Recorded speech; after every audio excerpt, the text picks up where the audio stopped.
I'd like to thank you again for joining us and for watching this, and hope you're having a blessed Lord's Day.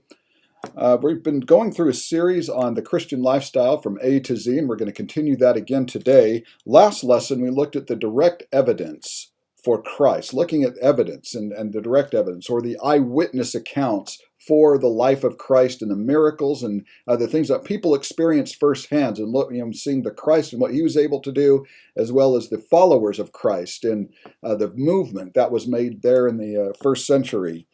When you look at evidence, evidence is the very life force. It is the very fuel of the Bible. It is, it is for Christians everywhere. It is, our whole faith, the whole foundation of Christianity is based on evidence. And so we certainly need that. Today, we're going to take a look at a step further of evidence as we continue this. And I'm going to draw this out, as I think I mentioned last class, into three different parts. Today, we're going to look at the indirect, or the circumstantial evidence for Christ. And we're going to do this by looking at him as the creator. Circumstantial evidence is basically all the evidence that is not eyewitness testimony. It's everything else. That the circumstantial evidence, all evidence that does not come from someone who actually experienced or saw it firsthand. Now, it's important as we kind of get into this to realize that we need to be open-minded when we start to look at this evidence, whether it's eyewitness testimonies or circumstantial evidence, and looking at the indirect, which we'll be doing. Even with sufficient proof, there are some who will still reject the gospel. And so we need to be careful and be very patient sometimes when we present this to other people. And hopefully this will enable us to be able to sit down with someone who might not have faith, or they might be outside of Christ, or they might be questioning it. But because there is some evidence that is given, and that is rejected. We see this in Scripture, in Romans chapter 1 and verse 18, in Colossians chapter 2 and verse 8. It talks about how people saw it and they up close, and they still rejected it. They still did not accept what was given to them. And so we need to be open-minded enough that when we see something, we're going to grab onto it. Again, as Solomon mentions in Proverbs 23:23, he says to buy the truth and sell it not. Once we have that, don't reject it, don't push it away. Make sure that it is bound and hang on to that, because that is what's going to enable us to go to the truth. If I already have an idea that I don't want to accept the Bible or God or any of the Christian evidences, then I'm not going to do it. It doesn't matter what's going to be shown to me. And so when I find something that is truthful, hang on to it, because truth is truth wherever it comes from. But for those with an honest pursuit of the truth, the conclusion is going to remain rock solid. It is going to be steady. It is going to be bulletproof when we can find that truth and hang on to it. But this morning, as I mentioned, we're going to look at the indirect evidence for Christ as the creator. Now, we see in a lot of different passages Christ being the creator. We see that in the Old Testament as well, and and when we see that word Lord in the Old Testament as pertaining to Yahweh, it is a reference to the Christ, and we see a lot of different passages that are able to verify that. But when you look at John chapter 1 and verse 1, as you see on the screen here, it actually goes through verse 3.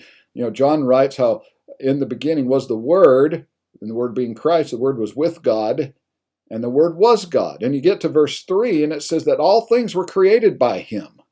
And so John acknowledges the Christ not just as the God who is, from the beginning of all things, but he was the God who created everything, and up to where we are right now. You look at Psalm chapter 19 and verse 1, the same thing about, talking about the creation and how God made everything. You look at Isaiah chapter 45 and verse 7, same thing. It talks about God as the creator. Colossians 1:16, Revelation 4:11. All of these verses that you see are an indication of how Christ was the creator of all things. Now, the atheist is going to come along and he says, no, that's nonsense. And that there's no proof of anything. There's you don't have proof of the Christ, which we looked at already. We know that Christ did exist. We know that Christ did these things based on the eyewitness accounts. But the atheist is going to still reject a lot of the evidence, the indirect evidence of looking at the world around us and saying there's still know God. And that's where we're going to be looking at today. We're going to examine that. We're going to investigate all of these different evidences, or what would be evidence in a case like this, and looking at the case for Christ as the Creator. Now, the most important thing I think we can ever look at with looking at the indirect evidence for Christ as the Creator comes by the way of metaphysical evidence. Metaphysical means that it is non-physical. You see, the atheist they rely on everything tangible. They want to be able to touch it. They want to be able to see it.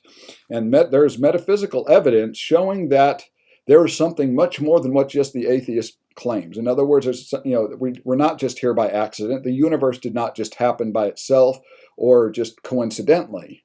There is metaphysical evidence that that the atheist has to pursue, and they're going to have to address it at some point.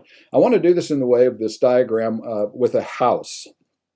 And think of this house as having an upstairs and a downstairs. There's two spheres with with looking at the metaphysical evidence. Now you can do this at home. You don't need to draw a house out like you see right here. But if you would like to have this, and you can take this and use it, and you put it in your Bible, and when you are able to have that discussion with someone who might not believe or they're questioning different things, pull this out. It's a really good example. It's a really good tool to be able to use in explaining the physical and the non-physical things. But there's two spheres to this metaphysical evidence that we're going to be looking at. Okay, this upstairs realm and downstairs realm. Okay, let me explain what these are. The downstairs realm is the physical. This is everything that we can see. Okay, the physical has to do with weights and measures and empirical. As you see here, they're able to, they like to weigh things. These are things that they can physically, tangibly measure. These are things that they can look at and they can physically divide them. Okay, it is empirical, meaning that they want to be able to test it. They want to be able to test it, they be in a laboratory and have these test tubes to physically be able to look at something.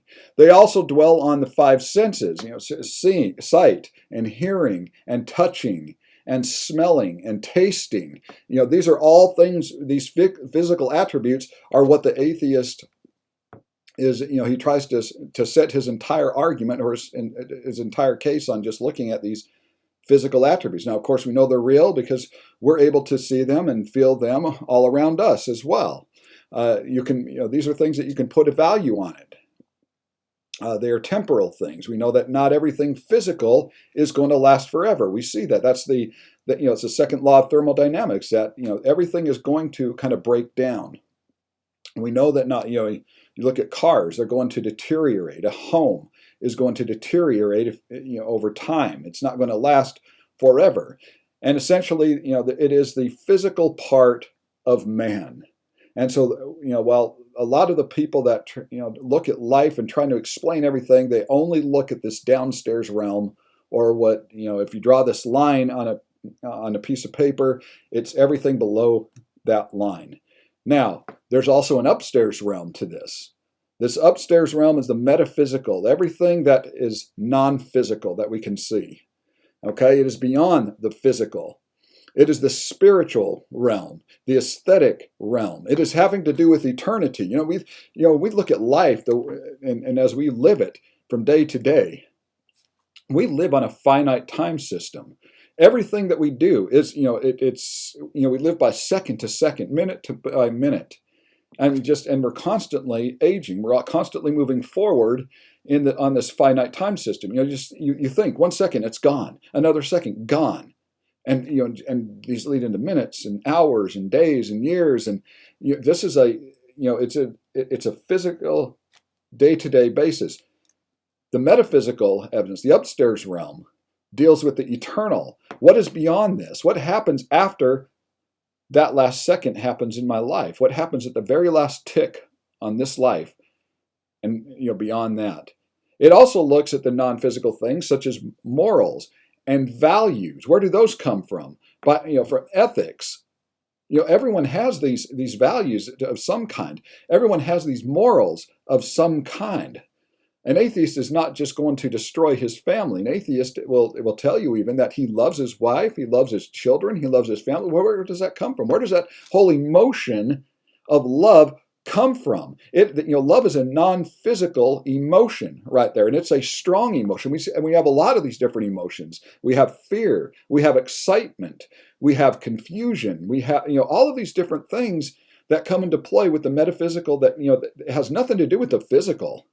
You can't tell on a chart now. When people hook someone up to these machines and trying to decipher their brain activity, they can know that something is going on upstairs, but they don't know what. They don't know what kind of an emotion it might be. They can attribute it that, I guess, if a person, they can compare it, that if a person is getting excited and the activity starts fluctuating, they can tell, okay, well, this must be what it looks like in his brain, but they have no idea what they're thinking about or what they're seeing or, any of the, the deep emotions. And love is the same. It's what a powerful thing that is, to think that, we have things going on inside of us that the physical, tangible body just cannot explain. And the atheists are unable to do that as well. The things not seen. It is God, essentially. We don't see God, not physically. Although we trust and we know, based on different things that we're able to see in this account, in this world, we know that He does exist. It's interesting as we look at both of these that some say truth is only physical.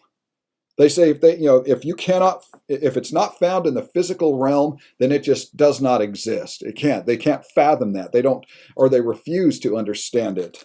They examine things in the downstairs realm. They stop at that point. They find the physical, but they cannot find God. And that's where they come up short. Atheist has failed to examine the upstairs room.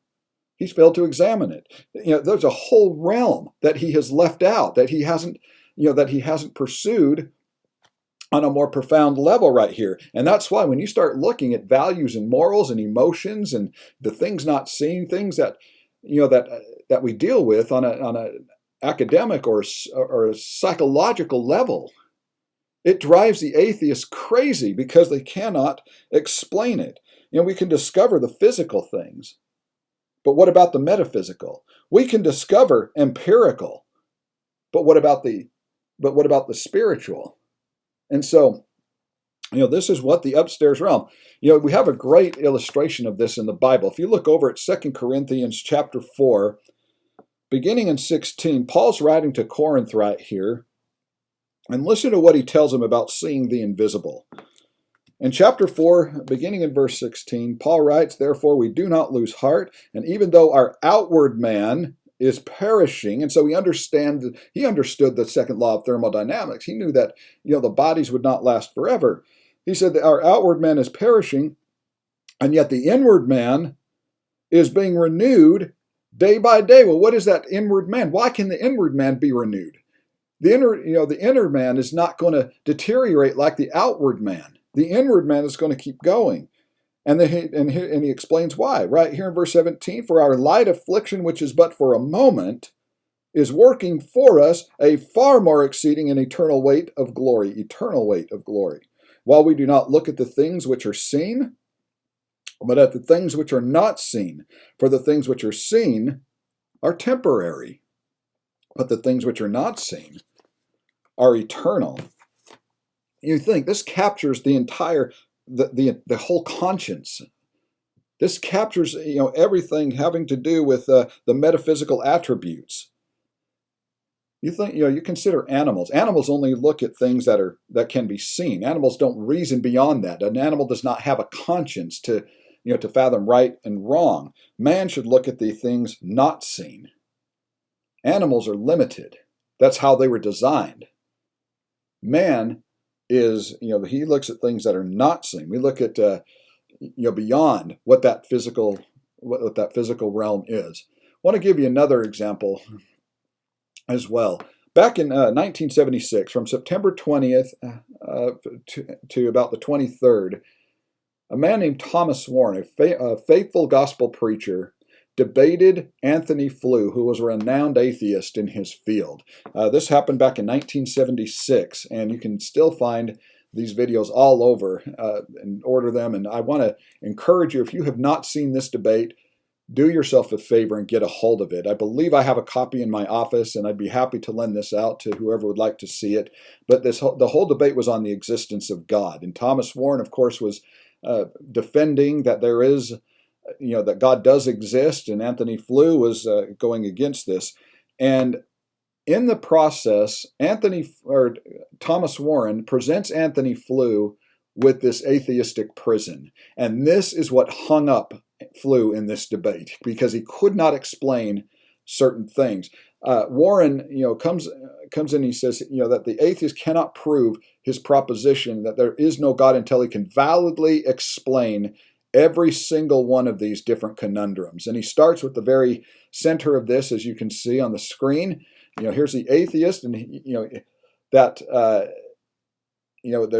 has to be able to explain the eternality of matter, that there was non-living matter that all of a sudden formed into living matter. And this is a huge one when you look at science. We're not going to get into science a whole lot in this series right here. There's a lot of information about that on the outer, but this is one of the things that he did bring up in this debate with him. How in the world, if there was a Big Bang billions and billions of years ago, which they don't know anyway, but if there was a Big Bang of just all this non-living matter and all this energy and just non-living, how do you get something living out of non-living matter?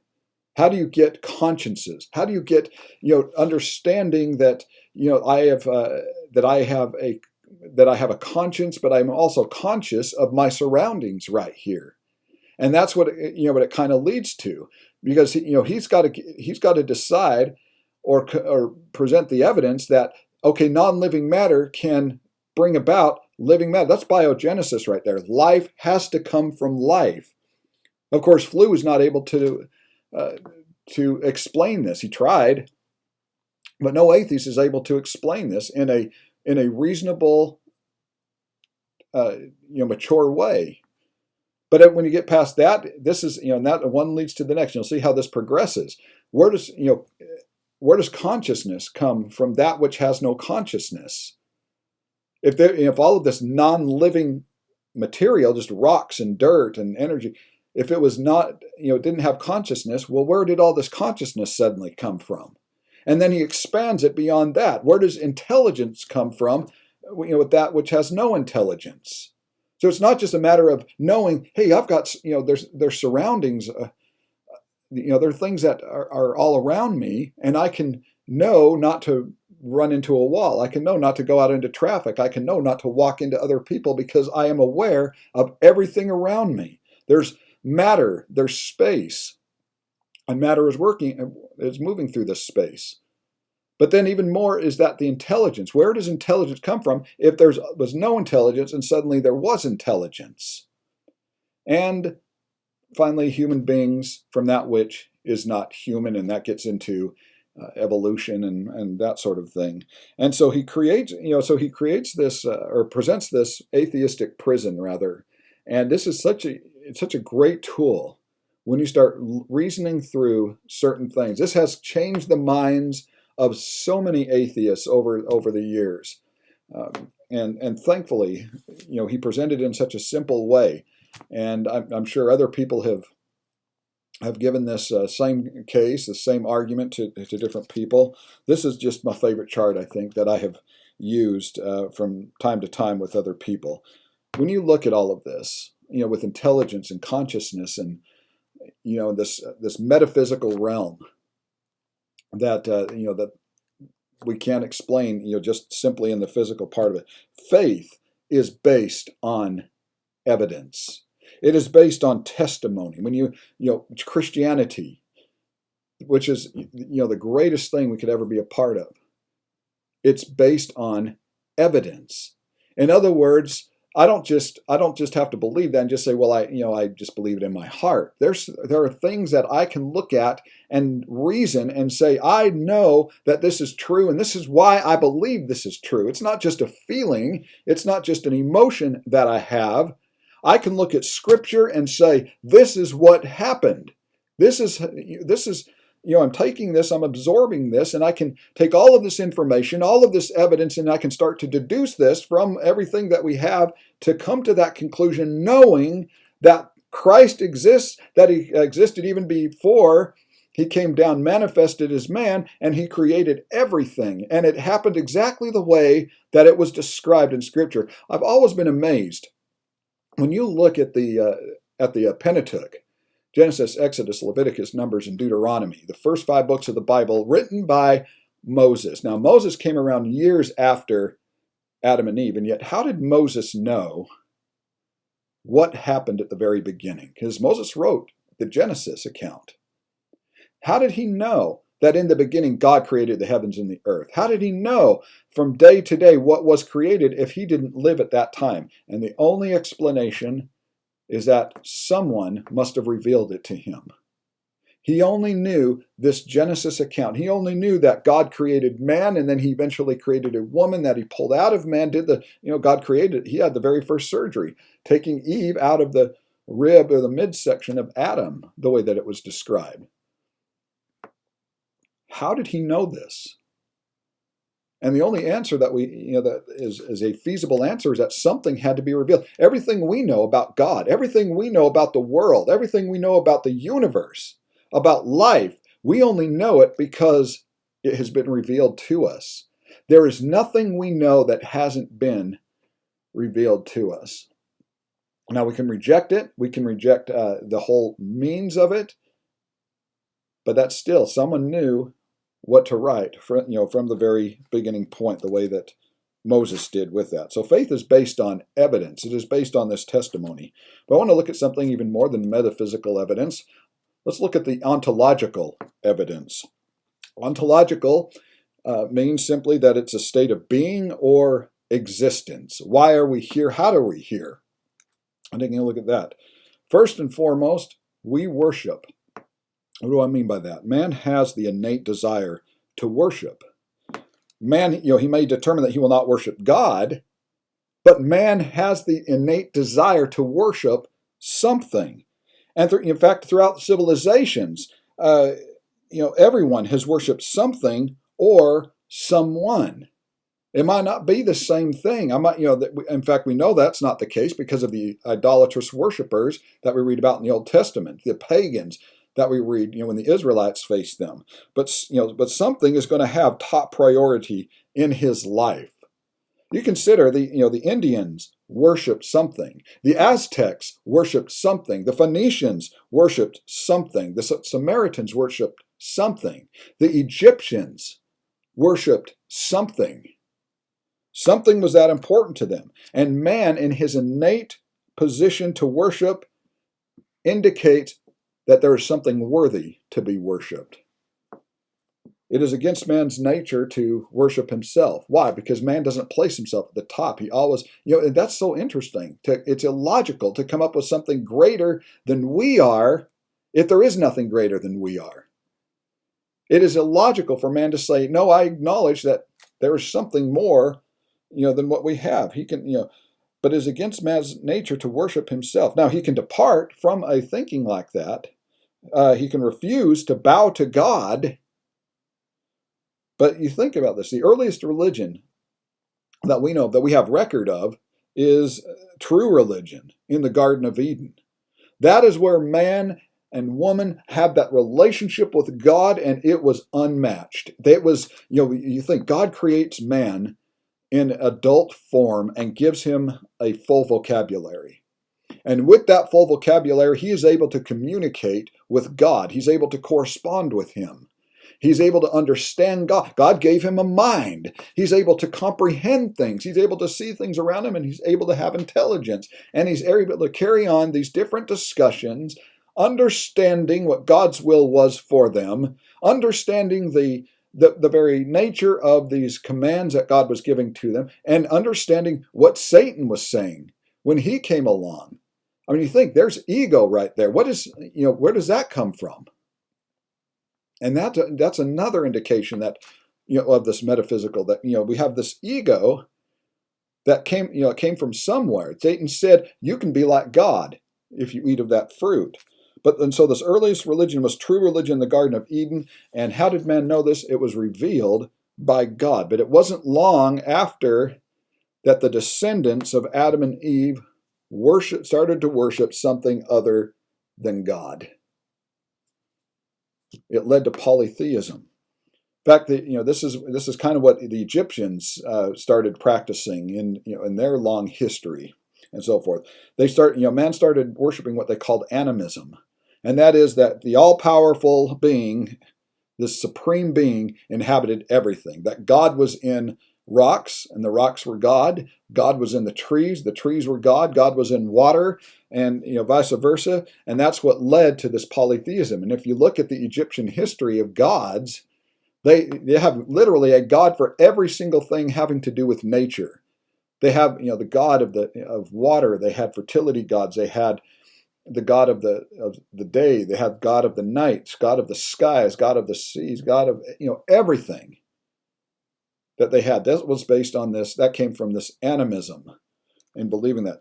But man has to worship something, and if he has any wisdom, it's going to be greater than himself. Understanding that that there is just one God. And of course, we read in the Old Testament of how God, Jehovah God, wanted nothing else. They started creating all these different false deities because they were trying to explain all these different things of nature. Now they started worshiping God. That's where they went. That's where they went sideways with it. But man has to worship God. Another indicator with ontological evidence is knowing that we have a sense of ought.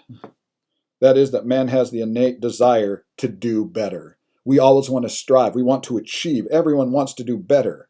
There is a moral standard towards which everyone has a sense of ought. There's morality. Where does that come from? A sense of ought tries to move towards that kind of perfection, to be as moral as we possibly can. It points to perfection. It proves one perfection, and that being God. God is the epitome of perfection. He is the very essence of what perfection is. Well, how do we get that sense of ought? Animals don't have it. They don't. Animals don't wake up one day. A dog doesn't just wake up one day and say, "Well, how can I just do better?" They don't have that. We have purpose, and ought is that purposeful activity. We have a desire to achieve. Purposeful activity only comes about by purpose. It doesn't happen accidentally. And so we always are striving to do better, to do more, and to achieve and to get, to gain wisdom in everything that we can do. Another one is conscience. We have a conscience, as we mentioned before. This is a state of being. It is a state, it's having that choice. It is having wisdom. An animal does not have a conscience. He doesn't wake up and he doesn't think about certain things. He doesn't reason through things knowing, okay, I wonder what's good and what's not good. Now, they can understand when they're disciplined. A young child can understand that. But he's not looking at what is good. An animal knows, hey, if I do this, I'm going to get rewarded. But he doesn't know conscientiously right from wrong like this. They don't have consciences. And you think about this in terms of atheism. The atheist, until an atheist gets rid of his conscience completely, he's never going to be a true atheist. Something is going to cause him to make good choices. Something is going to cause him to want this, with the state of being, wanting to gain more in wisdom and wanting to do the right thing. Something that's not going to hurt someone else. Now, we can have our conscience seared. We can, but we cannot get rid of them. We might violate our conscience. We might ignore our conscience. We might even reject or not care about our conscience. It might be mistaught. In which case, we need to be taught right. This is what happened to Saul of Tarsus. You think Saul, Saul, when he was persecuting all of these Christians, in his mind, he was doing the correct thing. This was the right thing to do at that time. This was what, going in, destroying Stephen, destroying all of the lives of these different Christians. He didn't find pleasure in this. It was just the right thing to do for him because they violated what he thought was correct. And when he was visited by the Christ and he had that transition, he started understanding everything. It became clear to him what was right and what was wrong, and that he was doing all the wrong things. And so we can have our conscience seared, or we can be mistaught. But as we gain this knowledge, as we start to find this evidence and learn all of these different things, that's when we're going to have to do, to take the truth and hang on to it and don't sell it. But all of these different, all of this different evidence of how we know that Christ, as the Creator, is who He said He was. Looking at all of this on this philosophical level, with the metaphysical evidence, and with the ontological and everything that these contain. Ultimately, it's all this evidence that comes right back, leading back to Christ and how we can be with Him.